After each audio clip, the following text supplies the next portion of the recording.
This past February, my wife and I took a 10-day trip to the island of Dominica. We chose Dominica for its amount of untouched green space and lack of tourists. They have cruise ships that come in, but overall it's not as popular as the other Caribbean islands. We knew this would be a good choice for us as I love nature photography and my wife enjoys bird watching and being in the outdoors. As far as national flags go, I'd say Dominica's is probably the best. That's because it has the imperial Amazon parrot on it, also known as the Ciceroo. It is one of the island's 2 endemic parrots and is considered critically endangered, and we'll talk more about him later on. I'm going to be showing you guys exactly where Dominica is on the map, what the landscape is like, a little bit on the island's history, certain conservation projects they're working on, how people in Dominica get their power, and then the key areas that we visited along with the flora and fauna will be mixed into the presentation throughout. This map shows that Dominica is roughly in the middle of the Lesser Antilles, Guadeloupe to the north and Martinique to the south. When we were getting there, we had a 5-hour layover in Barbados, and then upon landing in Dominica, luckily we used the larger of the 2 airports, as we later learned that the smaller one is one of the top 10 most dangerous airports in the world, and this is because the runway gets a lot of crosswinds and then causes a lot of accidents. The landscape in Dominica, as you can see, is very mountainous. The island is essentially one continuous mountain range and is still being formed by geothermal volcanic activity.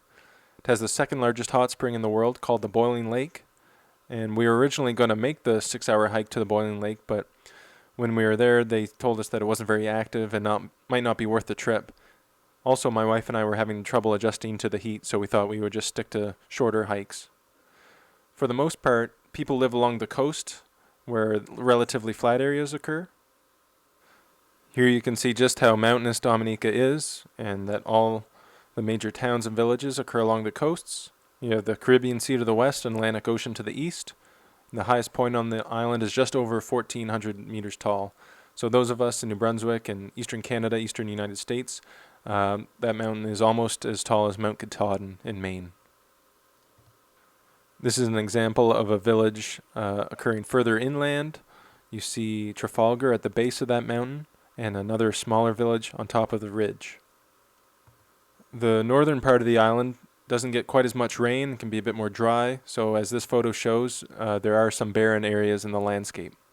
But for the most part, the island is covered in continuous rainforest, a lot of palms, fern trees, and other species like the ones seen here. Ground ferns, vines, creepers, and epiphytes are all very common.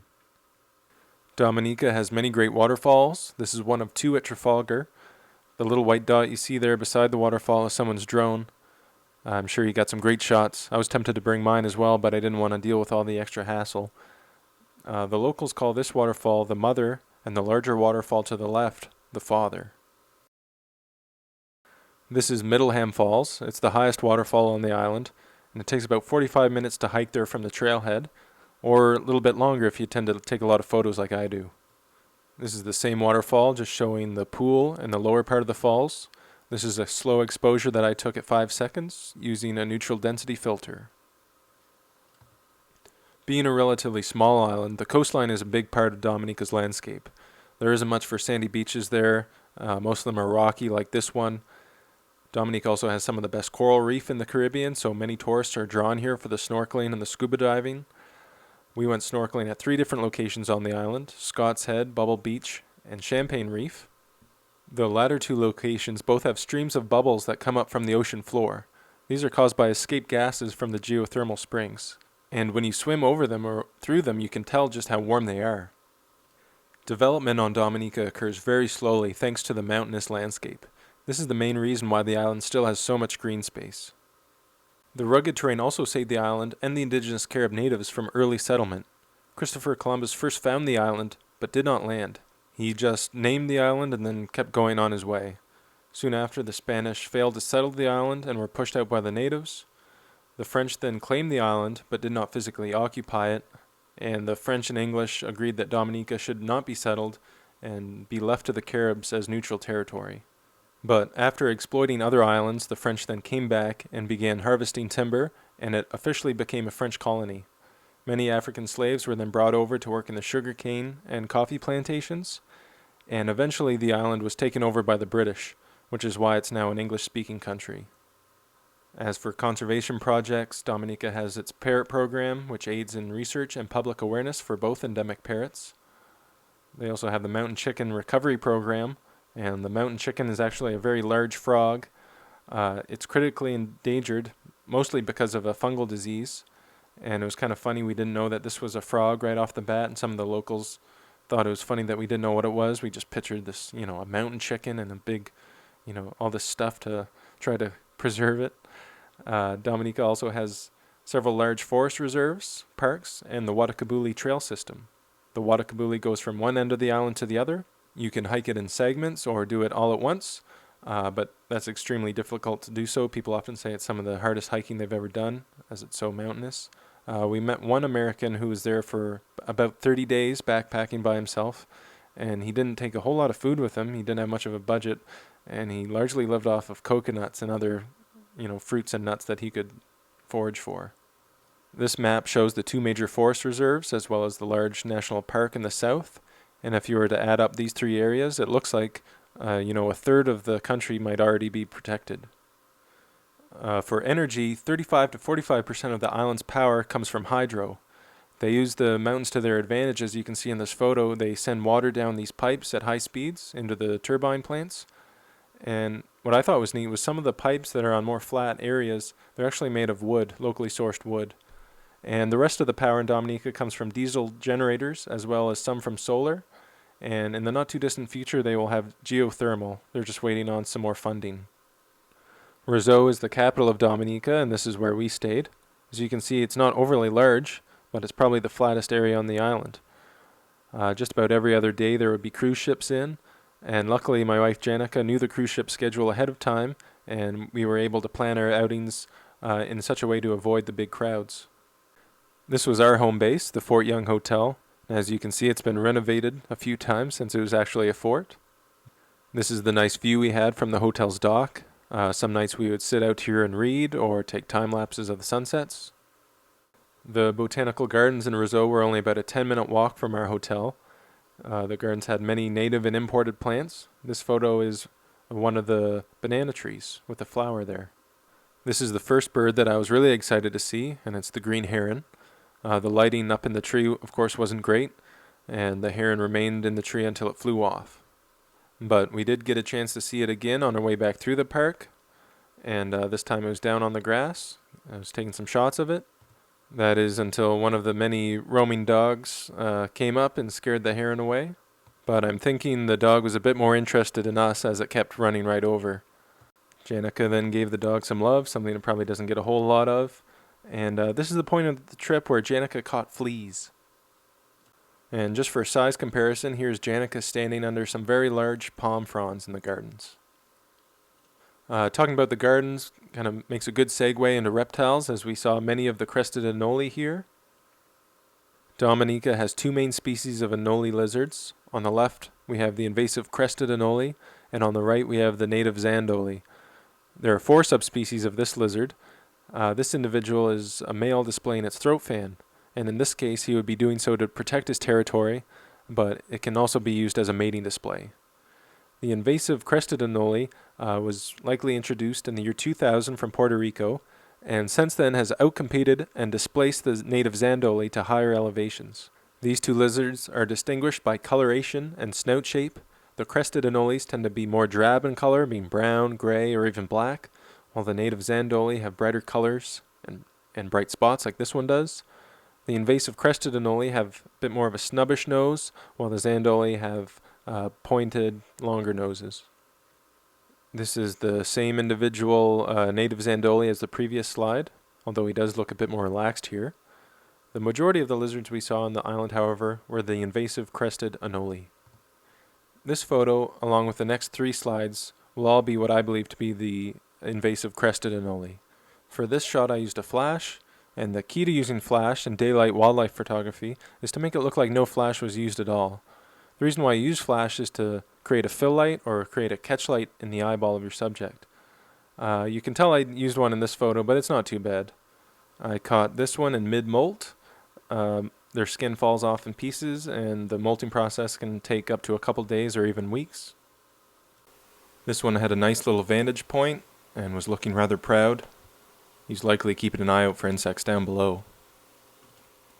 Including the tail, this one was probably only 2 inches long. He was just tiny, and I saw him down on the deck of our hotel. Moving on to different species now, this is the house gecko, and we found him hanging around our balcony outside of our hotel room. This is the Dominican ground lizard. They are endemic to the island and are generally found in dry coastal woodlands, which is exactly where we found them. They're easy to spot as they're very noisy when they move through the leaves and the forest floor. This is a close-up of that same individual. And as you probably know, when taking wildlife photos, it's important to get down to eye level with your subject, even when there are hermit crabs crawling all over the place. This is the largest lizard on the island. It's the lesser Antillean iguana. We saw this individual hanging over the Indian River, and unfortunately this is the only one we saw on the trip, so I wasn't able to get a better shot of one. On Valentine's Day, Janica and I spent the day at the Papillote Tropical Gardens. It's a good idea to take a taxi here, as you can spend as much time as you'd like without being rushed through by a tour guide, which is exactly what we did. Here they have 3 different areas with sulfur hot spring pools. They also have waterfalls and plenty of flowers and vegetation to enjoy. This is the main sulfur bath area. The muddy looking water on the right is the hot bath fed by the springs, and the pool on the left is the cold bath fed by the waterfall. It was pretty nice. I found the temperature in the sulfur baths to be that of a hot tub. It was almost too hot in the sunlight, but luckily they had a shaded area as well. This was one of the many orchids they had in the gardens, and again here I'm using my macro lens. Hibiscus flowers were also very common in the garden and throughout the entire island. This is a poinsettia. It was a little bit larger than the ones we're used to seeing around Christmas time here in Canada. I believe this is a red torch ginger flower. Very pretty. And I'm assuming this is a pink variation of that same flower. This is one of my favorite shots of the trip, although I'm not sure of what species of plant and flower this is. So if anyone knows, please feel free to comment and let me know. This was the view from the Gardens restaurant. We enjoyed a rum and punch here while we waited for our taxi. Now I didn't take this in the garden, but this plant is just everywhere. It's the sensitive plant and is extremely invasive. This one was doing much better than the one I tried to grow in my kitchen a few years ago.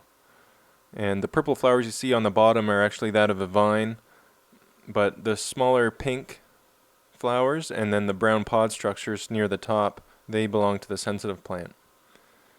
Now most birds, the bananaquit and hummingbirds, they love this plant, but it outcompetes the native plants and takes over a lot of veg habitat.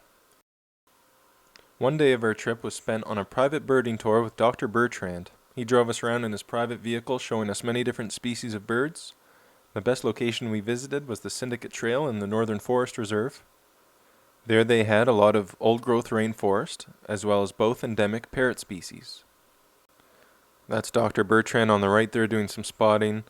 And before he retired, he worked for the government with the Parks Department. He taught all the courses relating to flora and fauna, and he also helped develop some identifying kind of field guides for the birds. And on this day, we got kind of spoiled by getting driven around by Dr. Bertrand all day. He had air conditioning, and it was much different from the public transportation system that we're used to. These vans were often very crowded, and the drivers would go extremely fast so they could get as many fares as possible in the run of a day, and they would squeal their tires around the turns, and it was just a little bit of a hair-raising experience for us. Along the Syndicate Trail you'll find many trees like this. I'm not sure what species this is, but the large buttress roots are very impressive. There's Janica again in there for scale. Dr. Bertrand said that it's hard to determine the age of these trees as they don't show the annual rings like we're used to at home, but he suspects this one's very, very old. This is what many of the mature trees look like, usually covered in epiphytes and vines. This was a happy little surprise. Here's a stick bug, and along the road, on the roadside vegetation, you'd find little holes in the leaves, so you know that this guy probably wasn't too far behind. Here's a different angle of that same stick bug, And in length, I would say this guy would be about 6 to 8 inches long. This is a lookout point where you can usually see the imperial parrots. On the day before we were there, the people actually saw them, but unfortunately we didn't have any luck. If you see on the left there, and up that dead tree, there are metal footholds. And when I asked Dr. Bertrand what they were, he said years ago there was a parrot monitoring program, and he was actually part of it when he was a teenager. So he would climb up there, sit on the top with no safety equipment, and if you can't tell by the photo, but it's quite a drop if you were to fall. So he would monitor the parrots there for 1 hour in the morning, 1 hour midday, and 1 hour in the evening. And he said sometimes he would look over to the next station and see his partner sleeping at the top of his tree. So it was pretty dangerous work for the amount that they were getting paid. We did, however, get to see the less endangered red-necked parrot. This one was actually feeding on a grapefruit, and I spent quite a bit of time photographing this guy. The lighting wasn't very good, so I used a flash extender to get a bit more reach out of my flash. These guys can be found throughout the rainforest in different parts of the island, whereas the imperial parrot is usually only found at higher elevations in the Northern Forest Reserve. So moving on to birds in general now. In total we saw around 50 different species. I listed here some notable birds that we saw that I didn't get great photos of. One of our favorites was the brown trembler. They are very aptly named, as they would get out onto a limb, hold out their wings, and just start shaking and gyrating everywhere. This was funny to watch, but it was pretty hard to photograph them in low light. This is a bananaquit. They would be the most common bird on the island. And any place there are flowers, you'll find bananaquit. And even though they're everywhere, I find them pretty entertaining as they're very noisy and rambunctious. This would be the second most common land bird, the lesser Antillean bullfinch. This is a male. They have the red marking on their throat and a small one over their eye. This is another male bullfinch doing some gathering. I like the symmetry in this shot. And this is the female bullfinch, much more bland, mostly brownish gray. This is a brown pelican in flight. These, along with the magnificent frigate birds, would be the most common seabird around the island. Other common seabirds include brown boobies, tropic birds, and royal terns. And what I thought was odd is that I didn't see a single gull on this trip. This is a black-faced grassquit, a common ground bird on the island. They behave much like a sparrow or a junco. Dominica has quite a few different species of dove, including the rock and mourning doves, which we have back home in New Brunswick, Canada. This is the Zenaida dove. I think this one's quite pretty, and I think in general doves are often overlooked and underrated. Now this one might be my personal favorite. It's the smooth-billed Annie, and they're quite common in the Caribbean, but I find them to be very dinosaur-like, very interesting to look at. This is the most common bird of prey in Dominica, the broad-winged hawk. We would often see these guys flying high up in the sky, but on 2 different occasions we got to see them up close when they were perched. Now I'm not positive on this one, but I believe it's the lesser Antillean flycatcher, as you can see the sensory hairs around the beak. This is a pair of ringed kingfishers, the female on top and the male on the bottom. The female has a blue patch on its chest, whereas the male has continuous orange right up to the throat. These two are actually perched just above their nest hole in the riverbank shown here. They use their large bills to shovel these holes out, and their nest holes can be up to 7 feet deep actually. This is the Plumbeous warbler. They are endemic to Dominica and Guadeloupe, and they have that distinctive white stripe over the eye. Dominica has 4 different species of hummingbird. Here on the top left is the blue-headed hummingbird. Top right is the purple-throated carib. Bottom right is the green-throated carib. And the bottom left is the Antillean crested hummingbird with the fancy hairdo there. And only males will have that crest. This is a purple-throated carib in flight. And I would say these guys, along with the Antillean crested hummingbirds, were the most common out of the 4 species. And this is a green-throated carib, being a good little pollinator. It's got yellow pollen all over his chest and belly. Another stop on the bird tour was to an estuary. Here we saw many species of heron, shorebirds, and seabirds. Here's a great blue heron on the left and a tricolored heron on the right. There's quite a size difference between the two of them. I'm so used to seeing the great blue heron at home in New Brunswick, Canada, that I thought it was neat to see them with palm trees and other tropical plants as a backdrop. This is a mature little blue heron with a sandpiper there in the background. The immature little blue heron is actually all white, and we'll see one of those shortly. Now, I'm not exactly sure on the species of this sandpiper, but it could be a non-breeding spotted sandpiper. We saw this guy along the coast. We also visited the Indian River. This was part of a different tour where we actually went down on a rowboat, and we had some really good luck with birds here as well. As you can see, the water is very calm, and using a rowboat rather than a motorboat is a great way to view wildlife. You're able to get so much closer. I like how the light plays on the water in this one, combined with the trees and the roots. It makes the scene very spooky looking. And this is probably why they decided to shoot several scenes from the second Pirates of the Caribbean movie here. They built this little house for a specific scene, and then they left it here and now acts as a tourist attraction. Okay, back to the birds. This here is a very wet gray kingbird, working on getting dried off. And this is another green heron, this time in a bit more of a natural setting. This is a common moorhen. It's essentially a pretty looking river chicken, and I was actually pretty excited to see one of these guys. Here is the juvenile little blue heron that I was talking about earlier. They're all white, and then they have a distinctive little black tip on their bill.